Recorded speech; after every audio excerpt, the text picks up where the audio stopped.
নমস্কাৰ, আপোনালোকে চাবলৈ আৰম্ভ কৰিছে নিউজ নাও আৰু মই অনুপম বৰা। দেৰগাঁৱৰ নৰ্থ ইষ্ট থিয়েটাৰ একাডেমীৰ উদ্যোগত বিশ্ব নাট্য দিৱসৰ উপলক্ষে বাটৰ নাট প্ৰদৰ্শন। নিউজ নাওৰ এক বিশেষ প্ৰতিবেদন। নৰ্থ ইষ্ট থিয়েটাৰ একাডেমী দেৰগাঁৱৰ উদ্যোগত বিশ্ব নাট্য দিৱস উপলক্ষে বাটৰ নাট প্ৰদৰ্শন।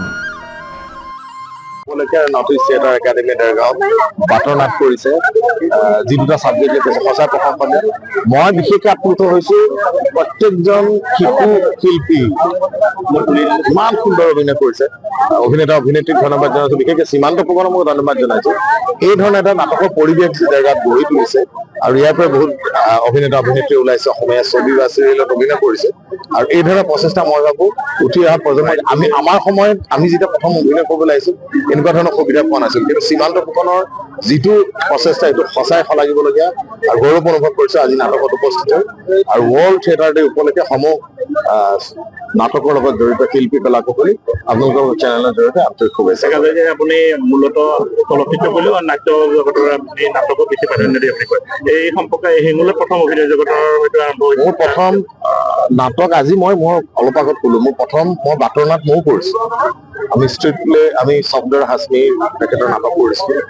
আৰু অভিনয় মোক যদি সোধা হয় মই প্ৰথম কথা ক'ব লাগিব, মই থিয়েটাৰৰ অভিনেতা বুলি নিজকে কৈ খুব ভাল পাওঁ।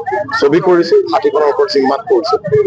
আৰু অভিনয় কৰি যদি ভাল লাগে প্ৰথমে মই থিয়েটাৰৰ অভিনেতা ক'ব লাগিব। আৰু মই নিজৰ কথা বিশেষ নকওঁ, কিন্তু মই আজি অভিনেতা অভিনেত্ৰীসকলক আপোনালোকে তেওঁলোকৰ অভিনয়টো নিজে প্ৰত্যক্ষ কৰিছে, কি সুন্দৰ অভিনয় কৰিছে আৰু ধন্যবাদ জনাইছোঁ।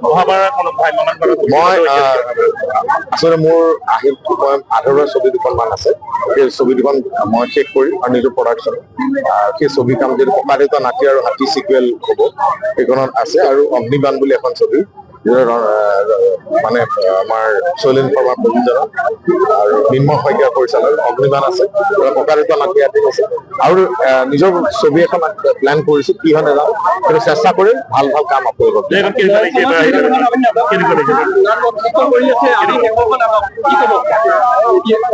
আজি চাওক, মই 2টা দিন ইনজেকশ্যন লৈ পেলাই অভিনয় কৰি আছো, কিন্তু মই অনুভৱ কৰা নাই যে মই গা বেয়া বুলি। দৰ্শকসকলে ইমান সঁহাৰি পাইছে আৰু মই সেই সাহসটো লৈ মই কাম কৰিছো আৰু যথেষ্ট সঁহাৰি আপোনালোকে নিজে দেখিছে। যোৱা 2টা দিন যথেষ্ট দৰ্শকক সঁহাৰি পাইছো দেৰগাঁও। আৰু এনেকে আৰু আমাৰ আৰু 4 নে 5টামান পেণ্ডেল আছে আৰু সেইটো শেষ কৰি মই ছবিত অভিনয় কৰি 26ৰ পৰা মই আকৌ ভামেমান থিয়েটাৰ কৰিম। উল্লেখযোগ্য যে নৰ্থ ইষ্ট থিয়েটাৰ একাডেমীৰ দেৰগাঁৱৰ উদ্যোগত বিশ্ব নাট্য দিৱস উপলক্ষে 27 মাৰ্চ বৃহস্পতিবাৰে গোলাঘাট জিলাৰ দেৰগাঁও চহৰৰ দেৰগাঁও চাৰিআলিত দুখনকৈ বাটৰ নাট প্ৰদৰ্শন কৰা হয়। মই সীমান্ত ফুকন, নৰ্থ ইষ্ট থিয়েটাৰ একাডেমীৰ সঞ্চালক। আমি নৰ্থ ইষ্ট থিয়েটাৰ একাডেমীয়ে 2006 চনৰ পৰা নাটকৰ জৰিয়তে সমাজ পৰিৱৰ্তনৰ বাবে বহুতো পদক্ষেপ গ্ৰহণ কৰি আহিছোঁ।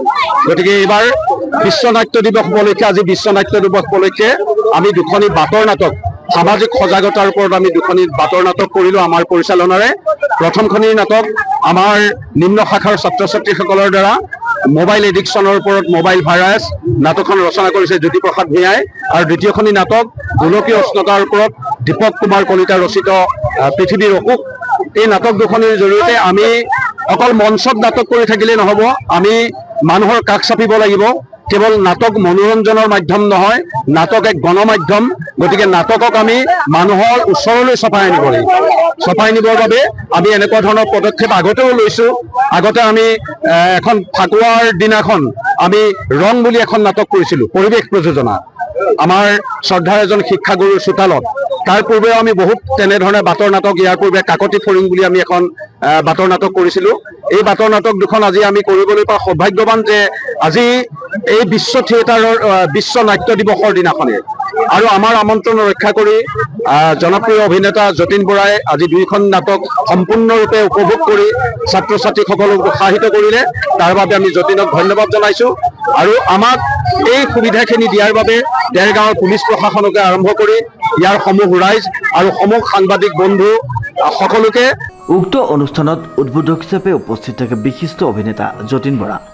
নিবেদন কৰা বাটৰ নাট দুখনি হৈছে জ্যোতিপ্ৰসাদ ভূঞাৰ মোবাইল ভাইৰাছ আৰু দীপক কুমাৰ কলিতাৰ পৃথিৱীৰ অসুখ।